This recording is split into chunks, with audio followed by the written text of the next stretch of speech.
이름을 대면 알만한 우리 통합 측의 목사님이 이런 이야기 하시는 것을 들었습니다. 자신이 몸이 몹시 피곤하고 여러 가지 일들이 몰려와서 어찌할 바를 잠시 모를 때 어떡하느냐. 너무 피곤하고 힘들다. 그러면 자신만이 아는 한 장소가 있어서 그 별장에 가서 푹 쉬면서 시간을 보낸다. 근데 그 별장은 어떻게 생겨났는가?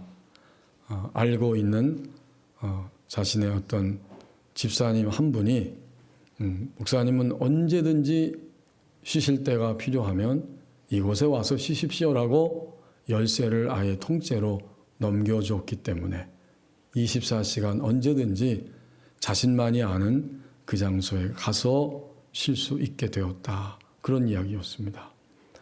또한 안산에서 목회를 하는 이름을 대면 알만한 목사님, 그분은 통합 측이 아니고 합동 측 목사님인데 그분은 아주 분주하게 열심히 섬기고 있습니다. 그러다가 일주일이 얼마나 빨리 가는지 벌써 금요일 저녁이에요. 근데 주일 강단 설교를 준비를 아직 못하고 있는 거죠. 근데 그 목사님은 특이하게도 금요일 심야기도 마치면 모든 책을 다 싸서 차에 싣고 거기서 한 30분 정도 떨어진 그 기도원 한 곳이 있는데 언제든지 심야기도 마치고 거기에 가서 그 밤늦게부터 새벽까지 설교 준비를 다 하고 새벽녘이 밝아올 때 그냥 푹 잠을 자고 오전에 12시 되기 전에 일어난다. 평생 동안 그렇게 목회를 하면서 주일 설교를 준비했다는 이야기를 한 것을 제가 들은 기억이 있습니다. 오늘 하나님이 주신 이사야 본문 37장 1절 말씀을 보십시오. 나를 위협하는 협박 앞에서 내가 찾는 곳이 있습니다. 우리 모두가 다 나를 위협하는 협박들이 이 땅에 많이 있고 내 안에도 있는데 그럴 때 나는 어디로 가는가? 나를 위협하는 협박 앞에서 내가 찾는 바로 그곳이 있습니다. 히스기야 왕이 뭔가를 들었는데 듣자마자 어떻게 했어요? 자기의 옷을 찢어버립니다. 아니 왕이 왕복을 찢어버리고 그리고는 사람이 죽었을 때에 입는 상복을 입었어요. 여기 굵은 배 입었다.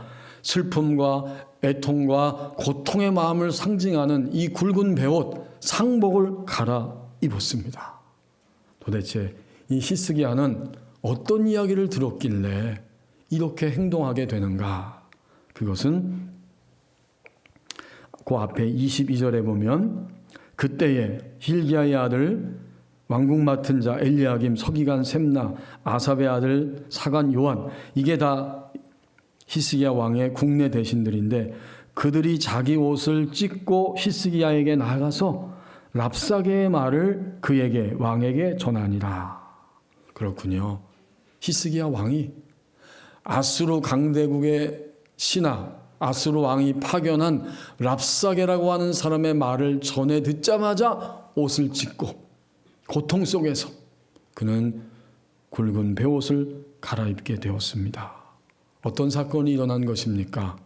36장 1절에 보면 히스기야 왕이 다스리던 14년에 강대국 아수르 왕 사네립이 올라왔는데 공격했다는 거죠. 러시아가 우크라이나를 치는 것처럼 올라와서 공격했는데 유다의 모든 견고한 성읍들이 다 패배하고 그것을 다 소나기에 쥐었습니다. 단 하나, 왕이 머물고 있는 예루살렘 성읍 하나만 남은 거예요. 그리고 그 성읍을 향해 포위망을 좁혀오면서 랍사게라고 하는 그러한 신하를 파송해서 백성들이 다 듣도록 큰 소리로 외칩니다.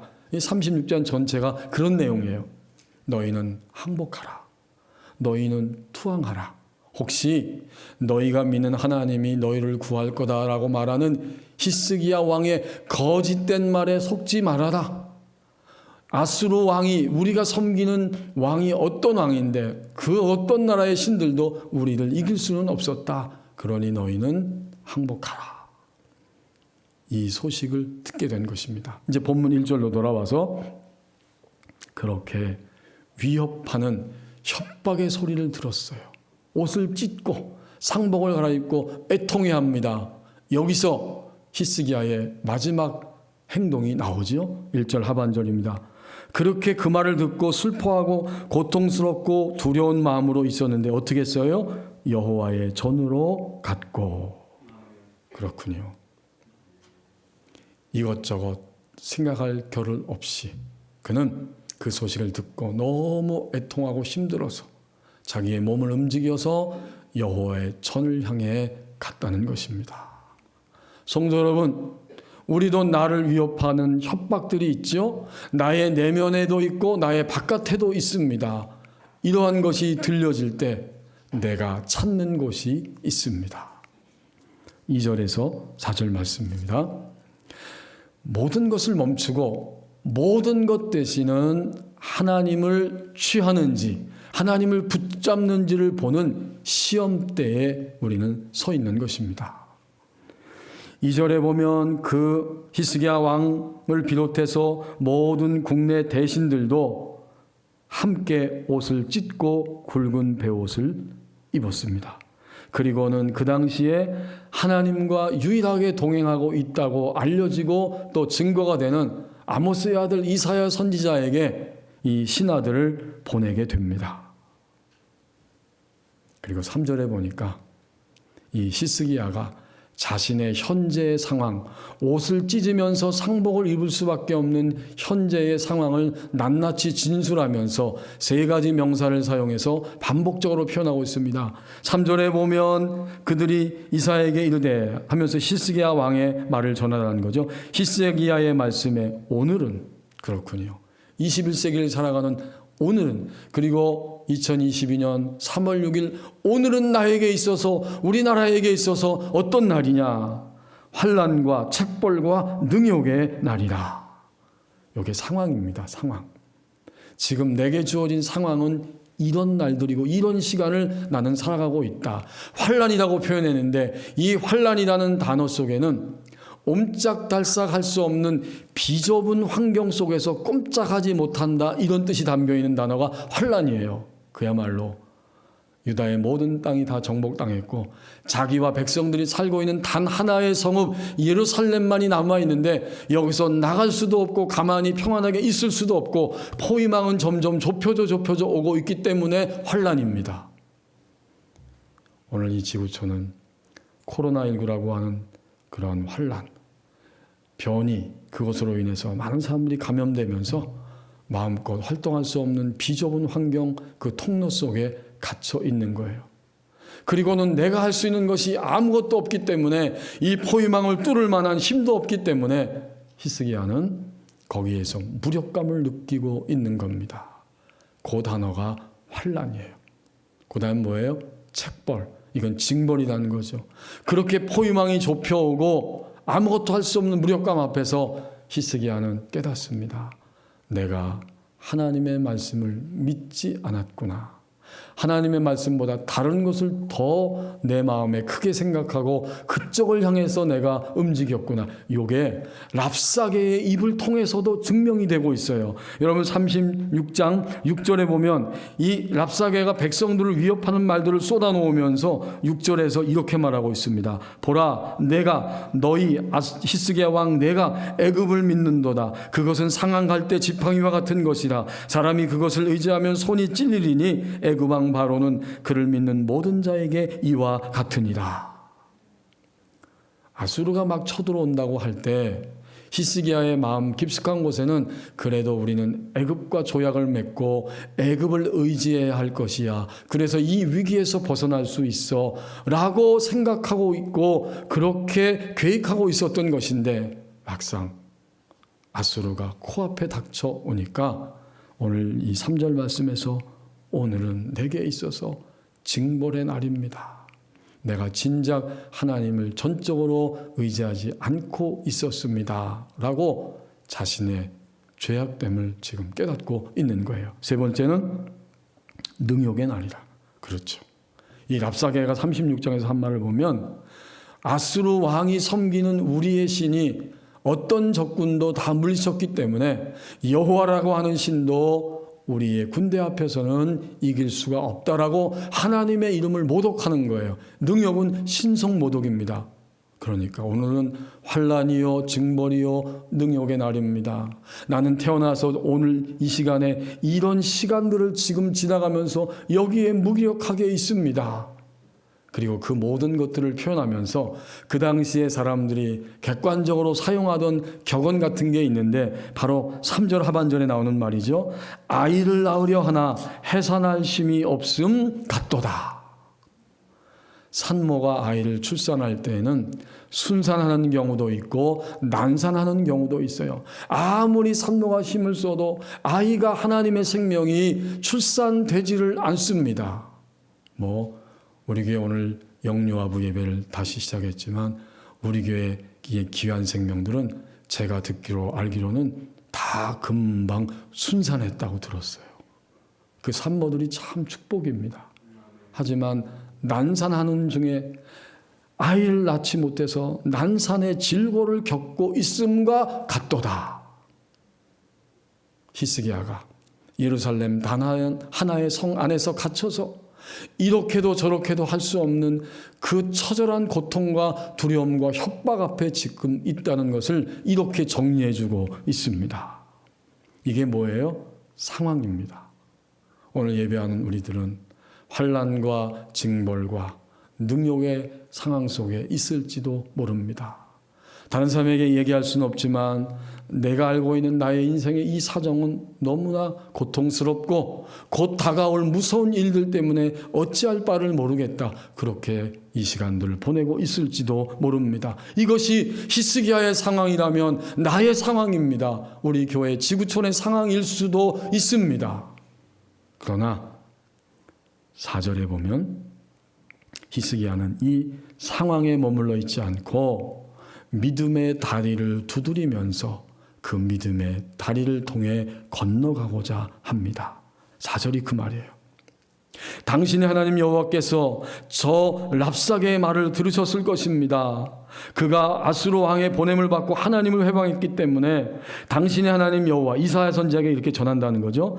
당신의 하나님 여호와께서 혹시 그 말을 들으셨을 것이고 견책하실 수 있을 것 같습니다. 심판하실 수 있을 것 같습니다. 그런즉 바라건대 당신은 이 남아있는 자를 위하여 기도하라 하시더이다 하니라. 히스기야가 이런 말로 자기의 신하들을 통해서 이사야 선지자에게 지금 보내고 있다는 거죠. 사람들. 여기에 히스기야의 믿음이 드러나지 않습니까? 그는 상황은 상황이지만 그러나 이 상황을 반드시 넘어설 수 있는 것은 하나님을 바라보는 믿음의 길이기 때문에 믿음의 다리를 두드리면서 한 걸음 한 걸음 그 다리를 건너가고자 이런 증언을, 이런 서신을 지금 보내고 있는 것입니다. 여기 4절 마지막 부분에 히스기야가 한 말은 이런 의미가 더 올바른 의미예요.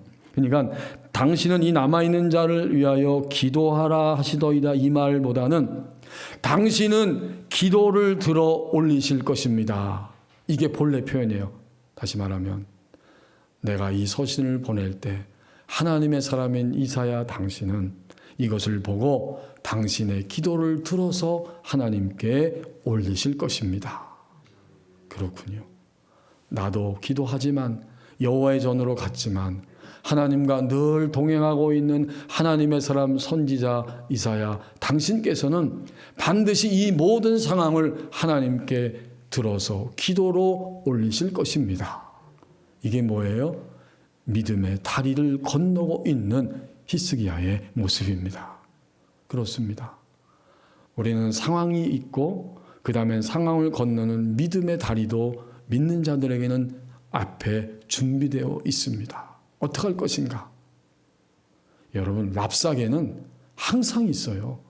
이 랍사게는 그 당시에 아수르 왕의 신하이지만 오늘날로 말하면 믿음 안에서 예수 그리스도의 비타에서 이 성경을 볼 때 랍사게가 누군지 금방 알 수 있잖아요. 이것은 안팎에 있는 나를 협박하는 그러한 위협의 그 목소리들입니다. 반대로 표현해도 마찬가지죠. 나를 위협하는 협박의 목소리와 일들이에요. 여기서 우리는 상황에 매여 있을 수도 있고 믿음의 다리를 건너갈 수도 있습니다. 결국 그것은 무엇을 알려줄까요? 모든 것 앞에서 멈추고 진정으로 모든 것 되시는 하나님을 주목하면서 하나님을 내가 취할 수 있는지, 내가 붙잡을 수 있는지, 나의 인생이 지금 그것을 바라보는 시험대 앞에 서 있다는 의미입니다.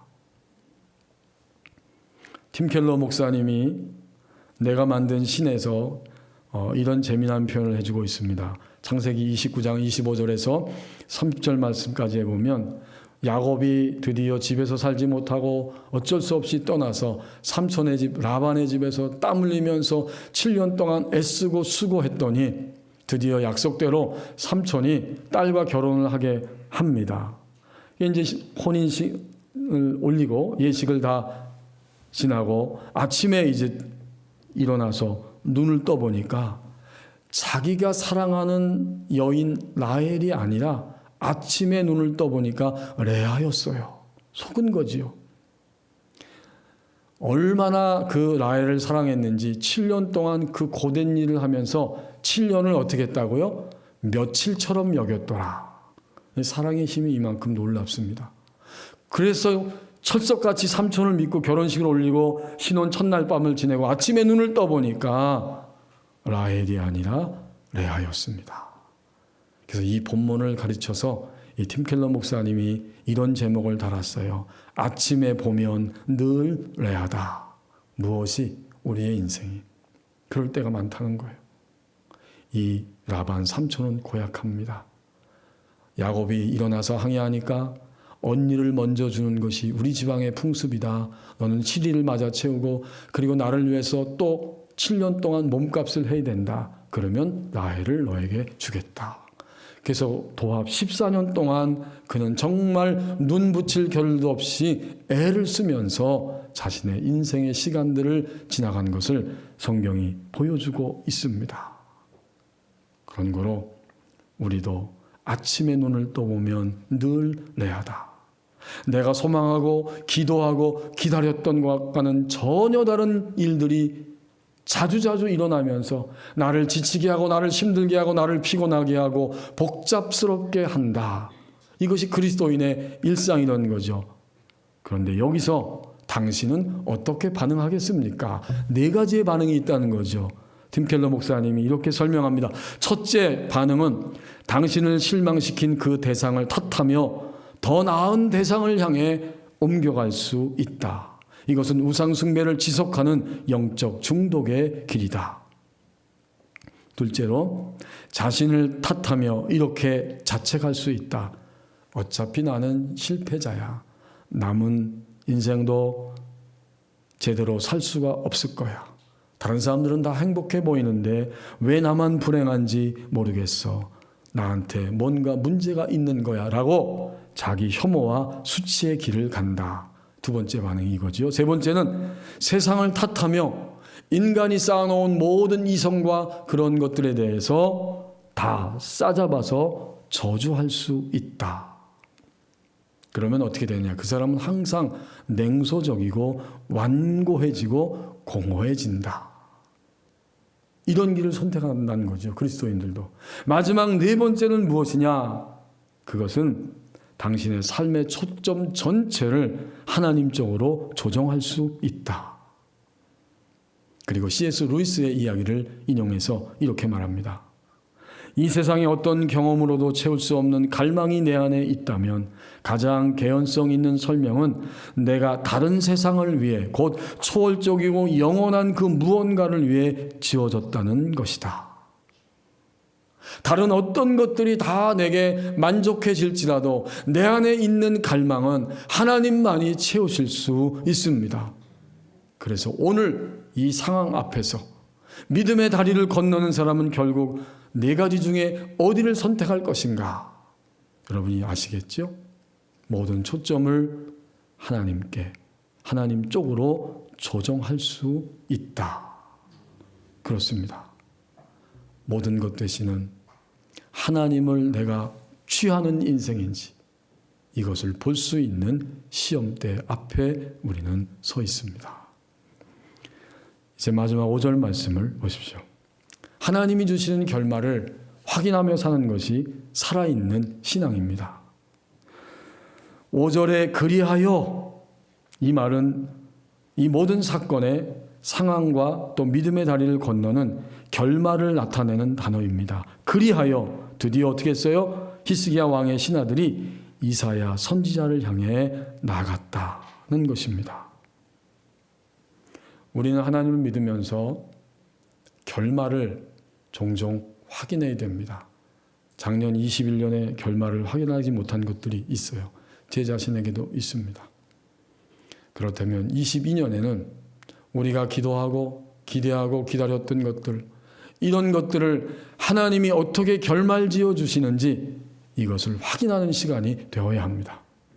어떤 경우에는 단 하루만 해도 확인시켜 주지만 또 여러 달, 1년, 2년 걸릴 수 있고, 또 마지막 내가 눈을 감기 직전에 이것이 이러한 결말이었구나 라고 하나님이 나에게 빛으로 비춰주실 수도 있습니다.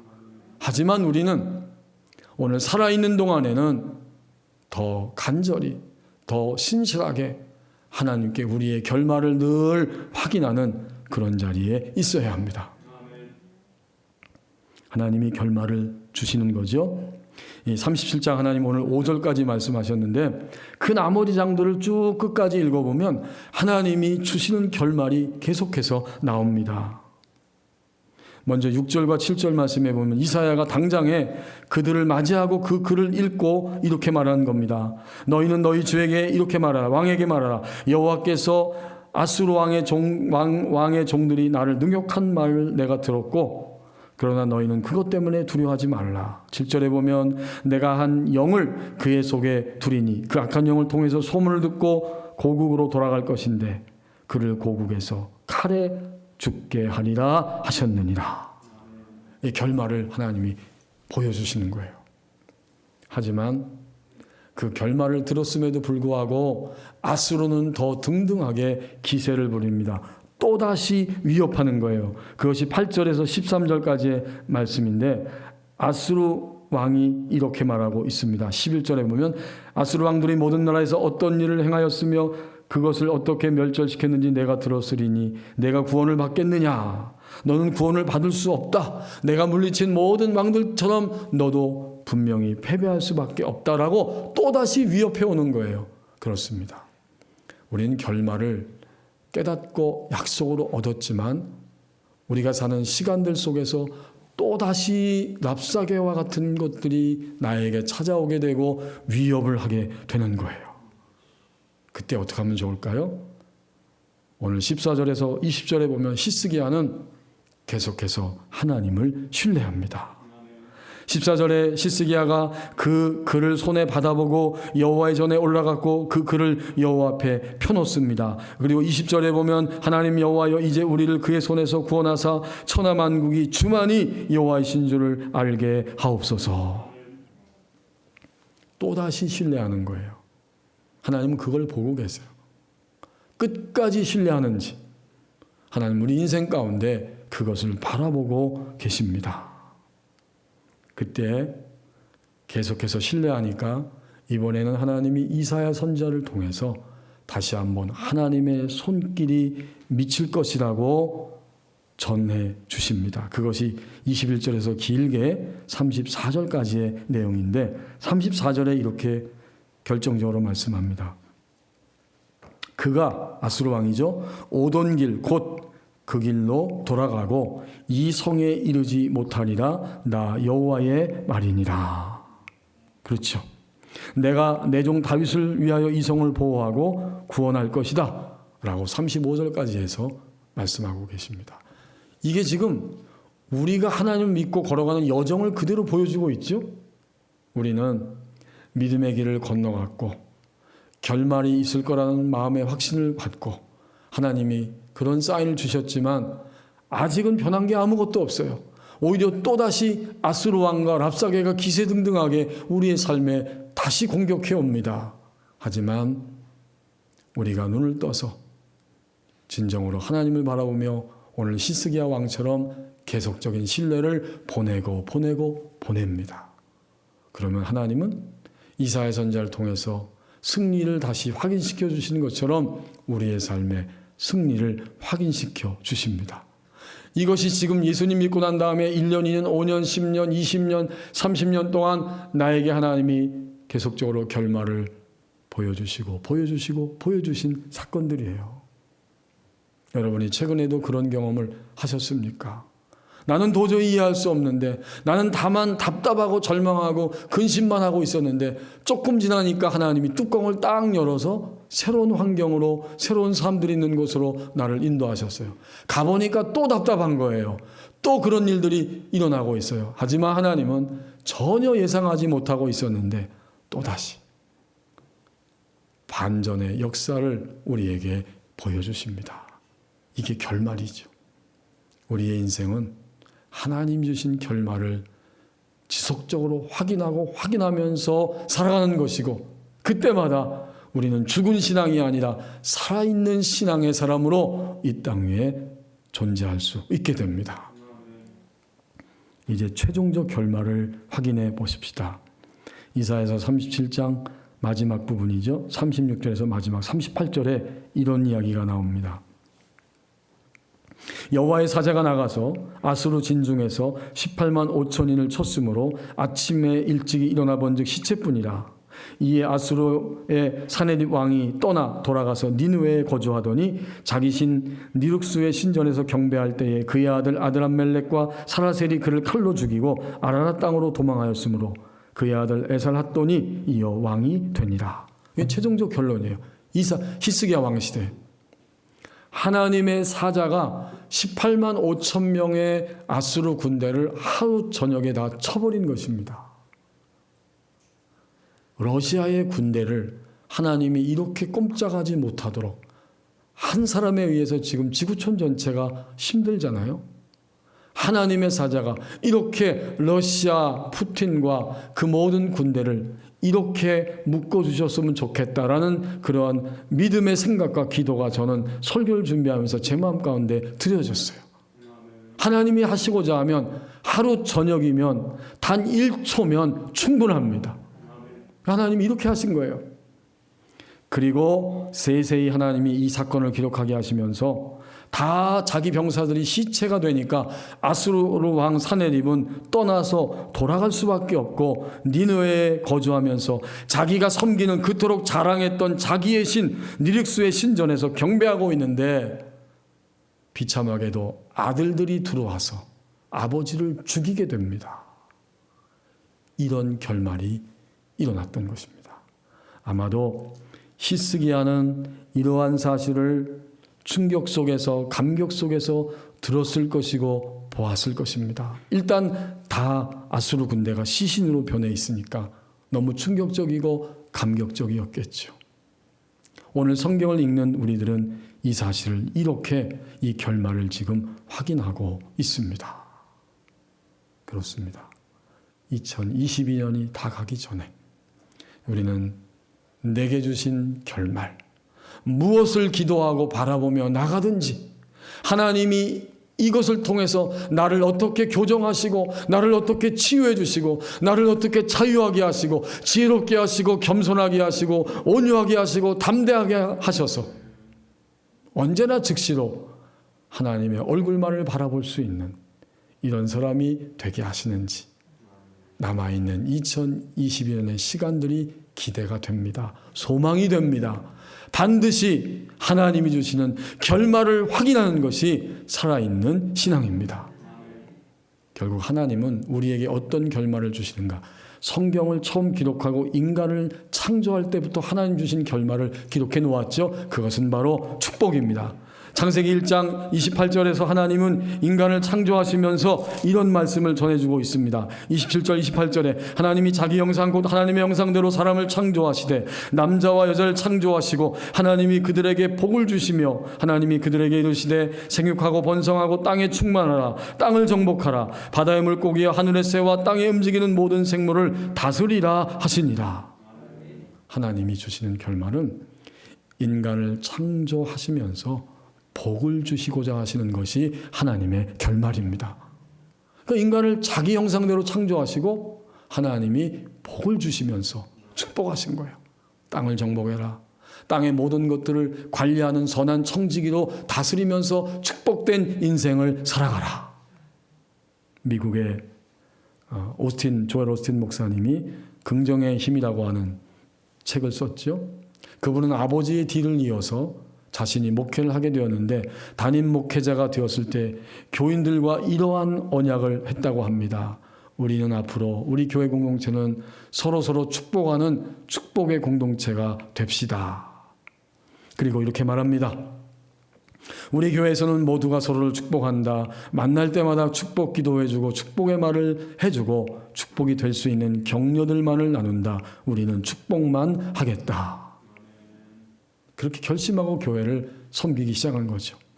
이어서 조엘 오스틴 목사님이 말합니다. 비판은 인생을 변화시키지 못합니다. 비판은 경고를 통해 약간의 예방에는 도움이 될 수 있을지 모르지만 비판으로 인생이 변화되지는 않습니다. 그것을 증명하는 것은 어렵지 않습니다. 부부관계를 예로 들어보았을 때 남편이나 아내가 서로 비판한다고 해서 상대방이 바뀌지 않습니다. 비판은 인생을 바꾸지 못합니다. 그러나 축복은 가능합니다. 축복에는 사람을 변화시키는 능력이 있습니다. 하나님이 주시는 결말은 결국 우리를 복되게 하시는 것입니다. 이제 우리는 하나님이 주시는 결말을 확인할 때마다 죽어있는 자리에서 살아있는 신앙의 사람으로 새롭게 전진할 수 있을 것입니다. 제가 어제는 설교 준비를 하려고 교회 딱 아침에 왔는데 1시간 정도 넘게 시간을 흘러보냈어요. 좀 마음이 속상했어요. 컴퓨터를 딱 켰는데 불은 들어오는데 앞에 스크린에 창이 뜨지 않는 거예요. 이렇게 저렇게 막 하다 안 돼가지고 이제 저희 아들한테 전화를 해서 상황을 이야기했더니 버튼을 10초 동안 누르고 있어. 그래서 그렇게 막 하다가 보니까 드디어 정상으로 돌아왔어요. 마음이 이제 막 시간이 흘러가니까 이걸 빨리 제대로 준비해야지 이러면서 하루 종일 매달리고 그 다음에는 주보를 또 작성하는데 컴퓨터를 통해서 하는데 그것도 시간이 또 꽤 걸렸어요. 어쨌든 저녁 5시, 6시 넘어서 어제 할 일을 했어요. 설교 준비도 마치고 주보도 다 타이핑해서 출력했습니다. 그러고 나니까 마음에 좀 아쉬움이 있어요. 내가 좀 더 잘할 수 있었는데 좀 더 책을 더 읽을 수 있는 시간이 있었고 더 설교를 위해서 기도할 수 있는 시간이 있었는데 이렇게 막 흘러갔구나. 나는 그런 아쉬움이 막 들으니까 마음이 좀 편치가 않더라고요. 저녁에.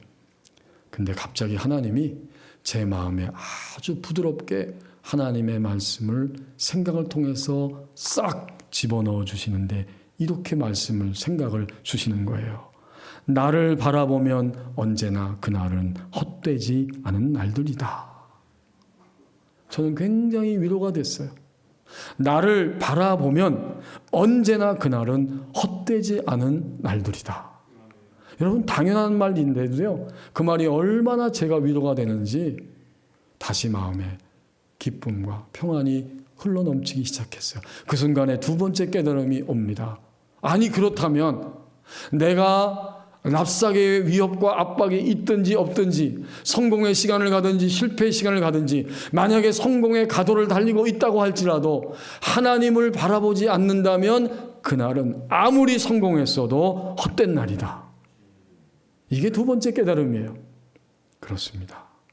우리는 이것은 버리고 랍사계는 버리고 저 길을 취하는 때 하나님을 추구하고 바라보면서 하나님을 취하는 때 그런 날들을 살아가는 하나님의 사람들입니다. 기도하겠습니다.